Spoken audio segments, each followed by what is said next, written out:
The night the sky burned, Elara thought it was the end of the world. She stood barefoot on the blackened stones of the courtyard, her breath hitching as the heavens split open in streaks of fire. From the heart of the storm, a creature of impossible beauty emerged, its feathers a living blaze, its cry a sound both mournful and triumphant. The Firebird.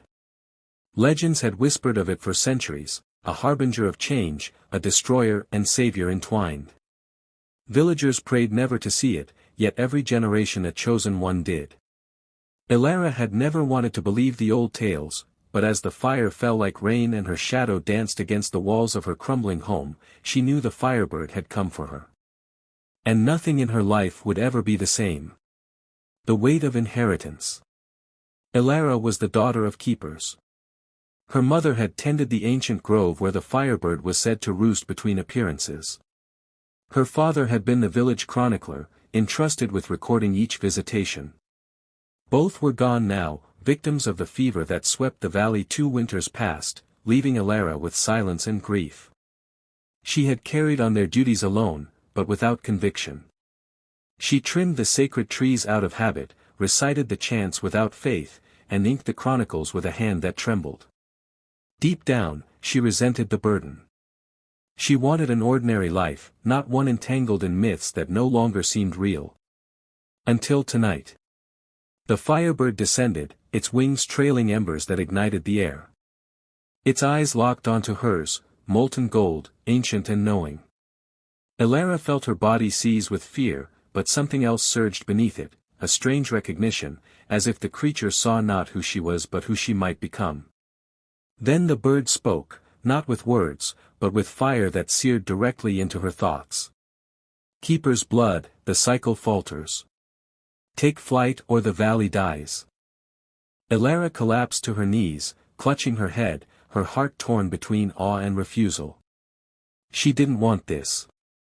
She didn't want destiny, or sacrifice, or to bear the blame if she failed. The first conflict. In the days that followed, the valley was restless. Crops wilted despite clear skies. Livestock refused to eat. Children woke screaming from dreams of fire. Everyone turned to Elara, eyes filled with a mix of fear and expectation. She is the chosen one, whispered the elders. The Firebird marks her. But Elara recoiled. I am no savior, she protested. Find someone else. Her words stung even as she said them, because she remembered the last thing her mother had told her before the fever took her: when the Firebird comes, do not run. It comes only to those who are ready. Yet Elara felt anything but ready. Inside, she wrestled with guilt. She could not shake the belief that perhaps her parents had died preparing her for this moment, and now she was spitting on their legacy. Each night the Firebird returned in her dreams, its burning wings unfurling above her. Sometimes it urged her forward, other times it scorched her with its gaze. She would wake drenched in sweat, her heart pounding as though she had flown through the storm herself. Still she resisted. Until the first twist arrived. The unexpected betrayal. The valley's chief, Marek, was not a man of patience. He had lost a son to the fever, and bitterness hardened him like stone. To him, the Firebird was not a guardian but a weapon waiting to be wielded. If she refuses the calling, Marek declared before the council, then she endangers us all. The power must be forced from her, or another must take it. That night, armed men came to Elara's door. They bound her hands, dragged her through the streets, and locked her in the old stone cellar beneath the meeting hall. Her fear turned to fury. All her life she had felt the weight of expectation. Now, for daring to hesitate, she was treated like a prisoner. She pounded the walls, screamed into the dark, and cursed the Firebird for ever choosing her. But in that darkness, she found clarity. Her dreams that night were different. The Firebird came not as a tormentor, but as a companion. It landed beside her, folding its fiery wings, and for the first time its voice was gentle. Freedom is not given. It is claimed. Elara woke with new resolve. The transformation. On the third day of her captivity, fire bloomed beneath her skin. At first it was a warmth in her chest, then a crackle in her veins, until her whole body glowed faintly like an ember. The guards who came to check on her recoiled in terror. She raised her hands and the chains melted like wax. The door burst into flame at her touch. As she stepped into the night air, villagers gathered, staring wide-eyed. To them she was both miracle and monster, radiant and terrifying. Elara felt the weight of their fear. She did not want to frighten them, yet the fire within her surged beyond control. The Firebird's power was not a gift. It was a burden that demanded mastery, or it would consume her and everyone she loved. That realization cut deep. She could not run anymore. She fled the village, not in cowardice but in search of control. She climbed into the mountains, following the path her mother once walked. There, in the ruins of an ancient temple, she sought the Firebird itself. The heart of the fire. The temple was a hollowed skeleton of stone, half buried in ash. In its center lay a cracked mosaic depicting the Firebird with wings spread wide, talons gripping both sun and moon. There the creature awaited her, not in dream but in flesh. Its feathers hissed and snapped like burning logs, but its eyes were soft, as if it knew her better than she knew herself. "Why me?" Elara demanded, voice breaking. "Why not someone stronger? Someone willing?" The Firebird answered not with words but with memory.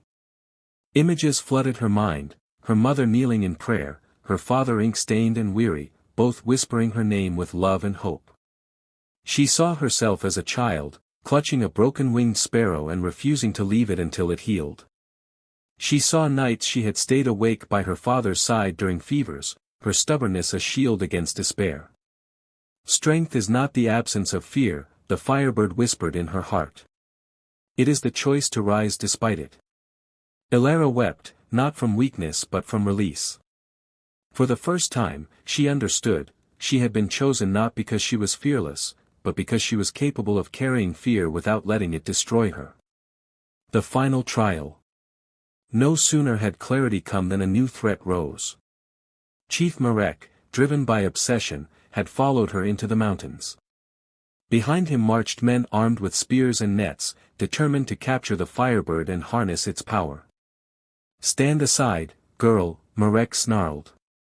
"This creature belongs to the valley. To me." Elara stood between them and the Firebird, fire coursing through her veins.